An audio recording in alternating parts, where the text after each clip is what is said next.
नमस्कार मित्रों, जय श्री राम। जब जब हो ही धर्म की हानि, बाढ़हि असुर अधम अभिमानी, तब तब लहि प्रभु विविध शरीरा, हरहि कृपा निधि सज्जन पीरा।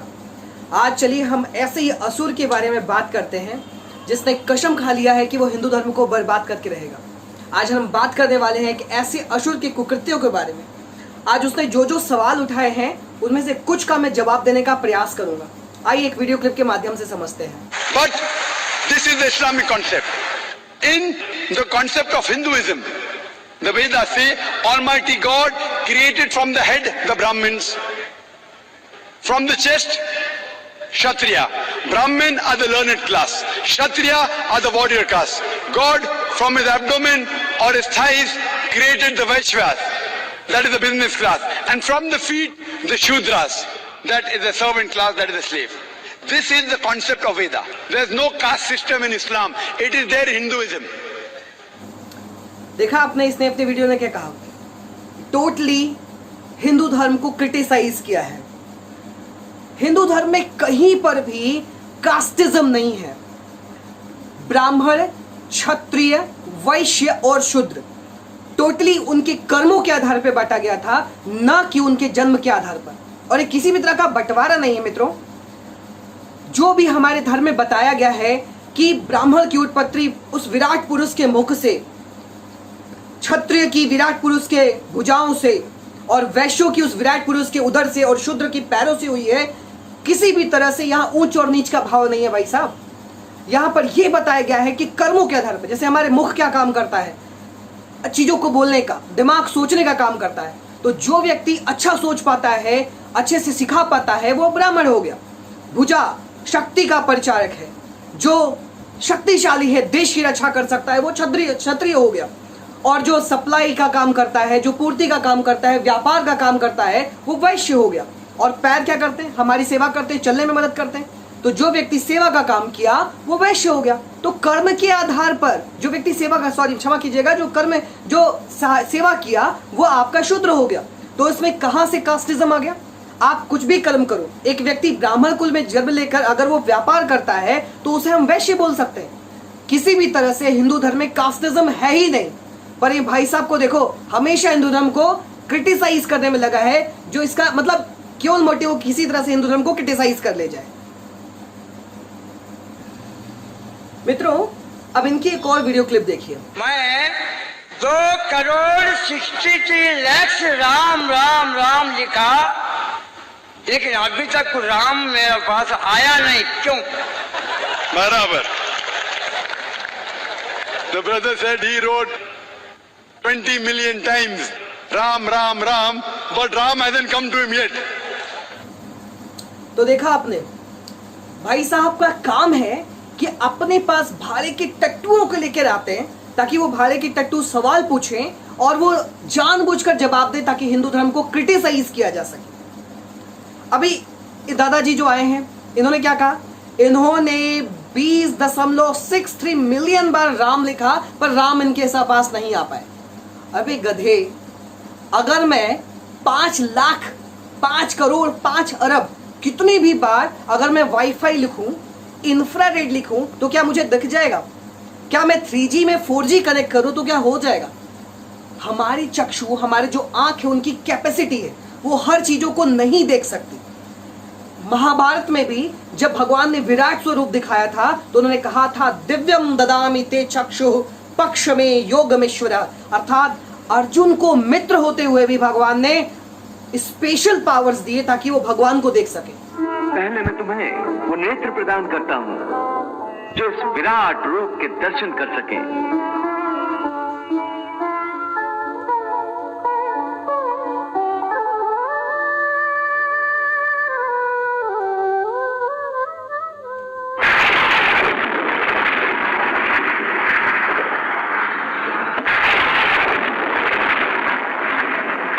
काय का क्रिटिसाइज करना कि मेरे को राम नहीं दिख रहा है राम लिखने के बाद। लेकिन क्या बताया जाए, कैसे भी हिंदू धर्म को क्रिटिसाइज करो, यही इस असुर का काम है। इसका नाम मैंने असुर रखा है।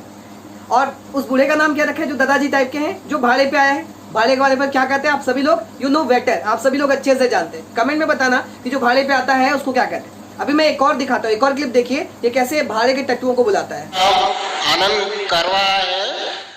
मैं बाई प्रोफेशन सीए हूँ। मैं डॉक्टर जाकिर साहब को दुबई से जानता हूँ।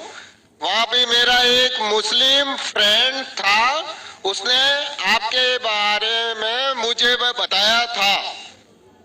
मैं आपका शुक्रिया अदा करना चाहता हूँ कि आपने इस्लाम के बारे में बहुत सारी भ्रांतियों को दूर किया है।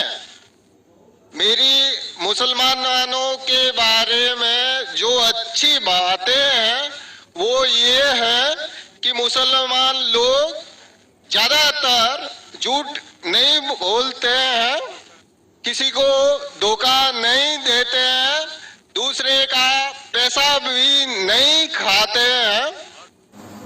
देखा आपने, मतलब इसने एक सीए को बुलाया है और उसको बोलने का शौर नहीं। अच्छा आप बताओ, आप कहीं जाते हो तो या तो आप अपनी भाषा में बोलते हो या फिर आप दूसरे की भाषा में तभी बोलते हो जब आपको अच्छे से आता है। कि भाई हिंदी अच्छे से नहीं बोल पा रहा है, ये बोल नहीं पा रहा है, तो मतलब ये सीए क्या करता होगा? मतलब ऑडिट करते समय तो ही भगवान, मुझे नहीं लगता ये सीए है। ये ऑडिट कैसे करता होगा, ये बैलेंस शीट कैसे बनाता होगा? इसको बैलेंस शीट बनाने में तो 10 साल लग जाते होंगे, 1 साल की बैलेंस शीट। कितना अजीब सा बोल रहा है। मित्रों, ये केवल और केवल चाल है इसकी।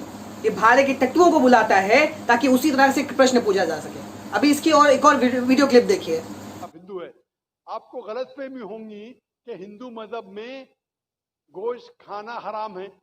आप जब हिंदू मजहबी किताब पढ़ते हैं, आपके मजहबी किताब में लिखा है कि गोश्त भी खा सकते हैं, मांस भी खा सकते हैं और बीफ भी खा सकते हैं, गाय का गोश्त भी खा सकते हैं। आप जब पढ़ेंगे मनुस्मृति चैप्टर नंबर 5 अध्याय नंबर 5 श्लोका नंबर 30 में लिखा है कि अगर खाने वाले जानवर, अगर खाने वाले मखलूक उस चीज को खाती है जो खाने वाले जानवर है, तो आप कोई गुनाह नहीं कर रहे, क्योंकि ईश्वर ने कुछ मखलूक को बनाया है खाने के लिए और कुछ मखलूक को खा जाने के लिए। Some to eat and some to be eaten. तो अगर आप खाने वाले जानवर खाते हैं तो गुनाह नहीं कर रहे। लिखा है मनुस्मृति में अध्याय नंबर 5 श्लोका नंबर 31 में कि अगर आप पूजा के लिए जानवर को कत्ल करते हैं तो कोई गुनाह नहीं करते। लिखा है मनुस्मृति में अध्याय नंबर 5 श्लोकान नंबर 39 और 40 में कि ईश्वर ने कुछ जानवर को बनाया है पूजा के लिए, सैक्रिफाइस के लिए। तो killing in sacrifice is not killing. तो कत्ल करना पूजा में कत्ल नहीं है। तो मनुस्मृति के मुताबिक आप गोश्त खा सकते हैं। जाकिर नाइक, तुझे इतने चप्पल से पीटना चाहिए ना। दैट्स व्हाई तू भारत से भाग गया है। तुझे चप्पलों से पीटना चाहिए कि तेरे दांत बाहर आ जाए। अच्छा, तेरे हिसाब से हिंदू धर्म ग्रंथों में लिखा हुआ है कि मांस खाना किसी भी तरह से अवैध नहीं है। चलो स्टूडेंट मित्रों, मैं आपको एक एग्जाम्पल से समझाता हूं। एक गुरु था, उसके कुछ शिष्य थे जिनको कुछ एडिक्शन हो गई थी, गलत लत पड़ गई थी। गुरु ने क्या कहा, शिष्य मेरी बात सुनो, एक काम करो, तो हफ्ते के 7 दिनों में से केवल 1 दिन ऐसा काम किया कर, या फिर जो भी तू मादक पदार्थ का सेवन करता है वो किया कर, लेकिन बाकी 6 दिन तू ऐसा नहीं करेगा।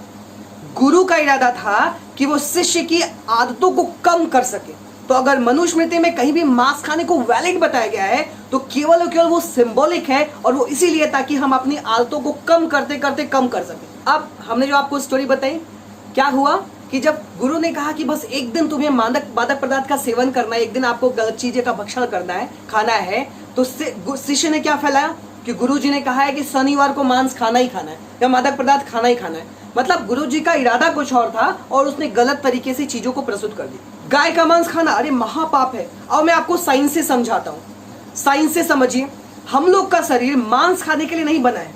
आप एक काम करो, खुद पे प्रैक्टिकल करो, मत मानो मेरी बात। आप फ्रूट्स खाओ, ढेर सारा 1 किलो फ्रूट्स खा लो और 1 किलो आप मांस का भक्षण कर लो। आप बताओ कौन जल्दी पचता है और कौन से प्रोडक्ट से आपको ज्यादा कष्ट होता है? मित्रों, आपका फ्रूट जो होता है, फल जो होता है, जल्दी पच जाएगा और मांस के पचने में समय लगेगा। इवन आपको आपके उधर स्टमक में पीड़ा भी आपको मिलेगी। तो मान के चलिए कि हमारा शरीर मांस भक्षण के लिए नहीं है। और हिंदू धर्म ग्रंथों में कहीं पर भी, अगर आप मेन धर्म, आप रामायण उठा लीजिए, भागवत गीता उठा लीजिए, हर जगह मांसाहार का विरोध किया गया है। और कहीं पर भी अगर इसका समर्थन भी हो तो केवल सिंबॉलिक है। अगर व्यक्ति के प्राण संकट में हो, कुछ ना खाने का मिल रहा हो, उस समय व्यक्ति मांस का भक्षण कर सकता है। अदरवाइज अगर आप बहुत लत लग चुके हैं तब उसको कम करने के लिए कर सकते हो। अदरवाइज मांस खाना ना तो वैज्ञानिक तरीके से वैलिड है और ना ही हमारे धर्म ग्रंथों में। किसी भी चीज को मैनिपुलेट करने से पहले उसको अच्छे से अध्ययन कर। ये बच्चों की तरह 4-5 वर्ष बोल देने से तू बहुत बड़ा धर्म का ज्ञाता या हिंदू धर्म का ज्ञाता नहीं हो जाएगा। अब इसकी एक और वीडियो क्लिप देखिए। कुछ मजहब मानते अहिंसा में और वो समझते हैं कि जानवर को कत्ल करना गुनाह है। क्यों? क्योंकि जानवर में जान है, बाजीपाला में जान नहीं है, पेड़ पौधों में जान नहीं। इसलिए बाजीपाला खाना गलत नहीं है, लेकिन जानवर खाना गलत है। आज साइंस तरक्की कर चुका है और हम जानते हैं कि पेड़ पौधों में भी जान है। तो उनकी लॉजिक जरा बदल गई। हाँ जाकिर भाई, हम जानते हैं पेड़ पौधों में जान है, लेकिन पेड़ पौधे, उनको दर्द का एहसास नहीं है, उन्हें दर्द नहीं होता। पेड़ पौधों को दर्द नहीं होता है और जानवर को दर्द होता है। इसीलिए जानवर खाना बड़ा गुनाह है, पेड़ पौधे खाना कम गुनाह है। आज साइंस फिर से तरक्की कर चुका है। तरक्की करने के बाद साइंस ये कहती है कि पेड़ पौधों को भी दर्द होता है, लेकिन उनकी दर्द की आवाज आपको सुनाई नहीं देती। हम इंसान सिर्फ 20 साइकिल्स और 20,000 साइकिल्स के दरमियान फ्रीक्वेंसी में सुन सकते, इसके नीचे, इसके ऊपर नहीं सुन सकते। वो चीखते हैं लेकिन हमें उनकी आवाज सुनाई नहीं देती। तो एक शख्स ने मुझसे सबसे ज्यादा बहस किया और कहा कि जाकिर भाई, मैं मानता हूं कि पेड़ पौधों में जान है, पेड़ पौधे को दर्द होता है, लेकिन पेड़ पौधों में सिर्फ 2 या 3 सेंसेस है, जानवरों में 5 सेंसेस है, इसलिए जानवर का कत्ल करना बड़ा गुनाह है। तो मैंने उससे पूछा कि अगर आपका भाई पैदा होता है 2 सेंसेस कम के साथ, वो सुन नहीं सकता है और बात भी नहीं कर सकता है, गूंगा है और बहरा है। जब वो बड़ा होता है और अगर कोई इंसान उसका कत्ल करता है तो क्या आप जाके कहेंगे जज से, मिलॉर्ड कातिल को कम सजा दो क्योंकि मेरा भाई गूंगा था, बहरा था, वो सुन नहीं सकता था, बात नहीं कर सकता था? आप तो कहेंगे कातिल को डबल पनिशमेंट दो, मेरा भाई तो मासूम था, ना सुन सकता था ना बात कर सकता था।